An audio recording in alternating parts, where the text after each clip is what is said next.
Hola a todas y a todos, ¿cómo están? Mi nombre es Laura Fahrenkrock, soy historiadora y soy profesora del Departamento de Historia y Ciencias Sociales de la Facultad de Artes Liberales de la Universidad Adolfo Ibáñez, y hoy quería compartir con ustedes esta cápsula sobre la esclavitud, la encomienda y la mita en Hispanoamérica colonial entre los siglos XVI y XVIII. Quería empezar con una pregunta. ¿Sabían ustedes que en América colonial hubo esclavos africanos, afrodescendientes y también indígenas? Bueno, una primera aclaración, que cuando nos referimos al siglo XVI, estamos hablando de lo que ocurrió entre el año 1500 y 1600, el siglo XVII entre 1600 y 1700, y el siglo XVIII entre 1700 y 1800, ¿no? Estos fueron los siglos que conforman el periodo colonial de América y en que buena parte del continente estuvo sujeto a la corona española. Desde España entonces fueron llevados a América instituciones administrativas y también prácticas legales, entre ellas la esclavitud. La esclavitud es una relación de sometimiento de una persona a otra. La persona sometida pierde su libertad y tiene que obedecer a un amo, que es su dueño. Es una condición legal que distingue a seres libres de aquellos que no lo son, que no tienen ningún poder de decisión sobre su vida y deben dedicarse obligatoriamente a las labores que les son indicadas. En el siglo XV se inició la trata de esclavos africanos a la península ibérica, es decir, España y Portugal. Los españoles, esta costumbre de la esclavitud estaba muy arraigada en su población, era algo que se practicaba en Europa, un derecho de guerra, ¿no?, en que los ejércitos victoriosos capturaban personas y se las llevaban. La mezcla de la experiencia entonces africana europea, ¿no?, sumada al desafío de poder implantar en el nuevo mundo sistemas de trabajo, propició a que los esclavos negros empezaran a desembarcar en América. Llegaron ya con los primeros conquistadores, aparecen normalmente en la documentación como negros esclavos, ¿no?, pero tuvieron que pasar algunos años para que la esclavitud a gran escala se pusiera en práctica.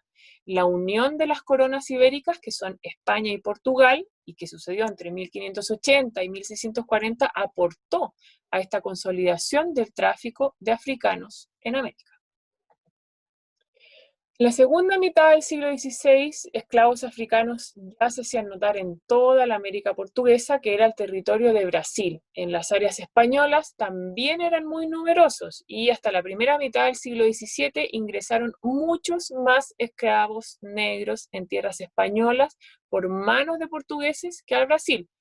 Luego de la separación entonces de las coronas en 1640, esta tendencia se revirtió, ¿no?, y en realidad es la población de Brasil la que se africaniza. En los dominios españoles, los esclavos estaban repartidos por todo el territorio, pero en Brasil se encontraban concentrados en unas pocas áreas, ¿no? Los esclavos africanos fueron empleados en todo tipo de ocupaciones, cultivos en general, plantaciones de azúcar en Centroamérica y servidumbre en Sudamérica. Hay que recalcar entonces que los esclavos eran bienes, pertenecían a sus amos y su estatus legal, ¿no?, implicaba que las condiciones de vida fuesen muy, muy precarias.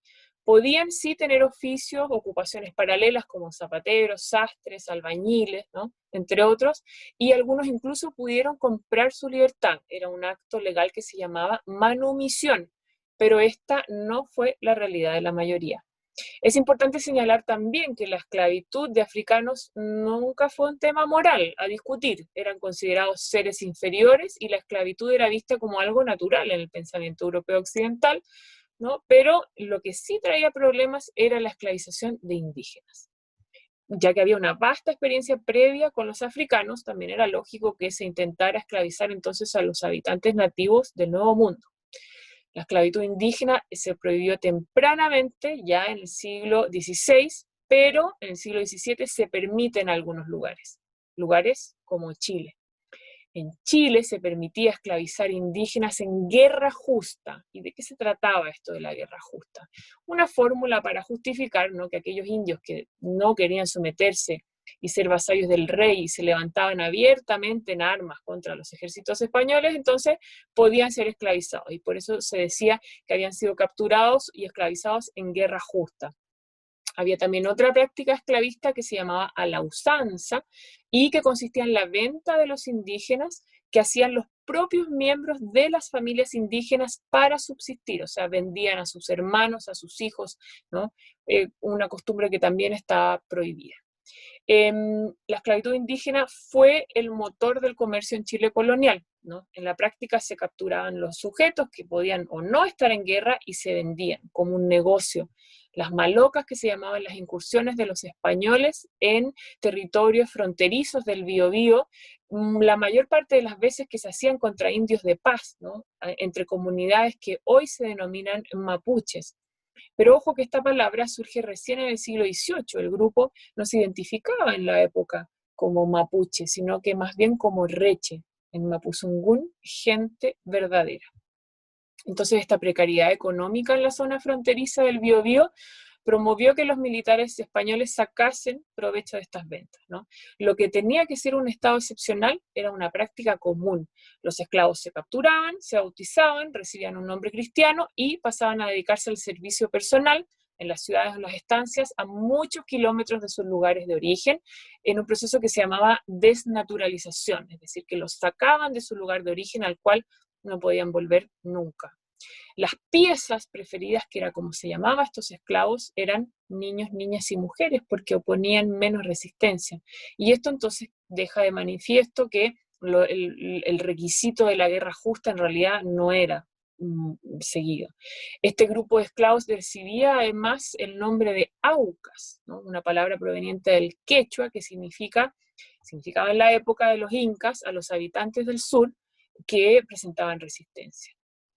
Bueno, pero si la esclavitud no podía ser impuesta tan fácilmente a los indios y en todas partes, había que asegurar igual su integración al sistema colonial, laboral, como mano de obra, ¿no? De otras maneras. Y así fue que surgió tempranamente la encomienda.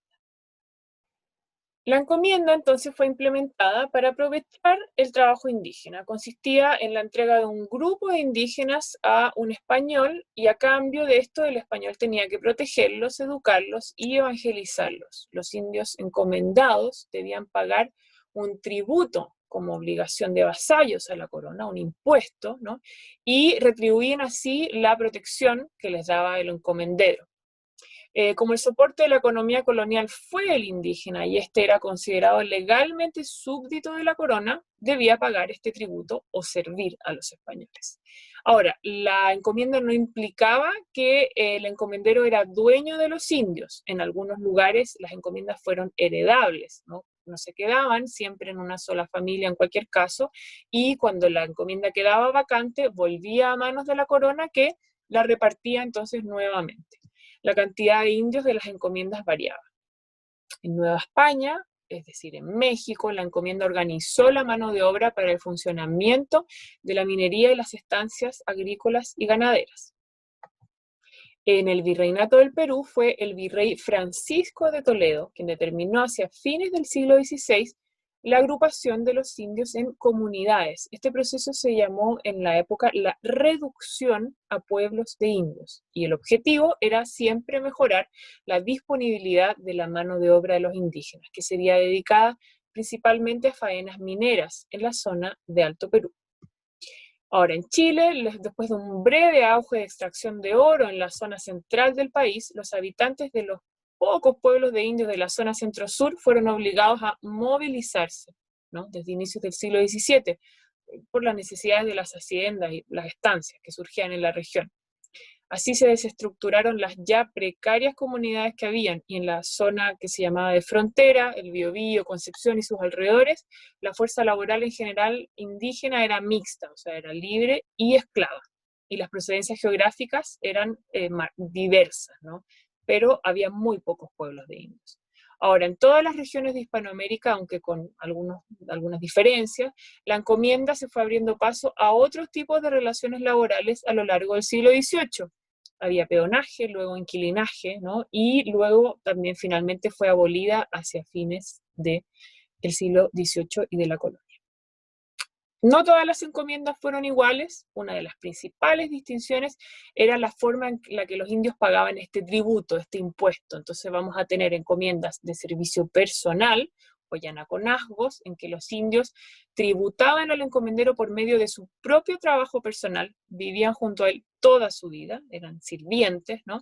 Y después tenemos las encomiendas mitayas o mitarias, en las que los indígenas estaban sujetos a un sistema de trabajo por turnos.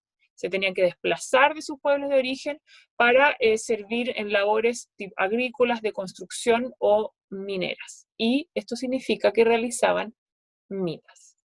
La mita es una palabra que proviene del quechua. En su origen, en tiempos de dominación inca, era un sistema de trabajo basado en la reciprocidad y la colaboración. En concreto era un sistema laboral que se hacía por turnos y que aseguraba la subsistencia de una población. Estaba construida sobre vínculos, sobre relaciones comunitarias, pero aquella que fue impuesta por los españoles fue distinta a la mita inca. La mita fue un trabajo rotativo que recaía sobre indios de edad entre 18 y 50 años, proveía entonces al Estado de fuerza laboral para distintos requerimientos, construcciones, caminos, puentes, cultivos y en la zona de Alto Perú principalmente la minería. Había indios reservados, eran sujetos que por su estatus, como los caciques, ¿no? O personas de mayor edad o con alguna discapacidad, que no debían cumplir con esta imposición, ¿no? Cuando no estaban trabajando para cumplir con las obligaciones de la mita, lo hacían entonces por la comunidad, en las tierras y las labores que requería el pueblo. Había también figuras administrativas que se encargaban de que funcionase la mita correctamente, corregidores, los propios curas de los pueblos y más adelante también administradores. La mita fue responsable de una movilidad y circulación de indígenas enorme por el territorio. Lima, por ejemplo, tenía pocos habitantes nativos, ¿no? Y se servía por indios urbanos que habitaban la ciudad, pero también por sujetos que se trasladaban a ella para cumplir mitas en las que realizaban servicios como en la ciudad, construcción, arreglo de puentes, de calles, cultivar las chacras de los vecinos españoles, ¿no? Y los mitayos entonces eran llevados en turnos mensuales y recibían una paga en este tipo de mita. Ahora, en Alto Perú, la mita servía a extracción de minerales en Potosí y Huancavelica principalmente, ¿no? La plata se extraía a Potosí, el mercurio se extraía en Huancavelica y un elemento fundamental que era el mercurio para entonces poder refinar la plata. Es importante entonces comprender que la mita era una imposición de trabajo aunque se pagaba, es decir, era asalariada y obligatoria. A partir entonces de la década de 1570, el virrey Toledo, que mencioné anteriormente, estableció un sistema oficial que fijó la cantidad de indígenas que debían acudir, la duración de los turnos y también los descansos.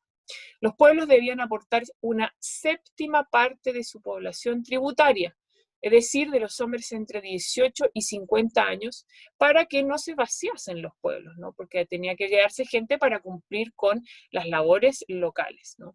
Los líderes indígenas locales juntaban a los mitayos, debían enviarlos a las minas y asegurarse que cumpliesen con las obligaciones. Los turnos duraban 4 o 6 meses en la mina y los indios debían trabajar de lunes a sábado, descansando los domingos. Ahora, este descanso era relativo porque como el ingreso que recibían era tan bajo, normalmente tenían que además trabajar en otras ocupaciones, una vez que se encontraban realizando la mita. Obviamente que las condiciones de trabajo en estos socavones eran inhumanas, la mortalidad era enorme, las minas eran muy inhóspitas, casi inaccesibles, ningún tipo de condición de seguridad para el trabajo de los indios, ¿no? La imagen que estamos viendo, de hecho realizada por el cronista indígena Felipe Guamán Poma de Ayala, es una representación de Huancavelica y bajo el título se lee chiquitito, en la dicha mina se acaban los indios. La mita fue abolida recién en 1812 y si bien el trabajo indígena, las encomiendas y mitas se encontraba regulado por ordenanzas, normas y tasas que respondían a realidades locales, buena parte de las veces estas disposiciones fueron letra muerta. En la práctica el cumplimiento de los requisitos por parte de los encomenderos era muy difícil de fiscalizar. Bien, espero que esta cápsula en la que vimos algo sobre las formas de esclavitud, las encomiendas y las mitas en Hispanoamérica colonial les haya gustado. Me gustaría además dejarles algunas preguntas finales y actividades, ¿no? Entre las preguntas nos podemos hacer es cómo podemos diferenciar entonces formas de trabajo como la encomienda de servicio personal y la mitad de la esclavitud, ¿no? ¿Qué pensamos hoy de la esclavitud? Y quería invitarlos también a revisar los sitios de memoria chilena y que busquen el tema Chile colonial, donde encontrarán varios minisitios con documentos y con otros recursos que pueden revisar y comentar con su profesor, su profesora y sus compañeros y compañeras, así como también el portal de la UNESCO de la Ruta del Esclavo, donde hay bastante material también sobre este tema de la esclavitud. ¿Mm? Por último, también si pueden comentar entre ustedes las imágenes de Guamán Pomar Ayala, del libro Nueva Crónica y Buen Gobierno, ¿no? Investigar un poquito sobre el origen de este libro y qué es lo que quiere comunicar con estas imágenes y sus textos. Yo me despido ahora, que estén muy bien y espero que esta cápsula les guste y les sirva.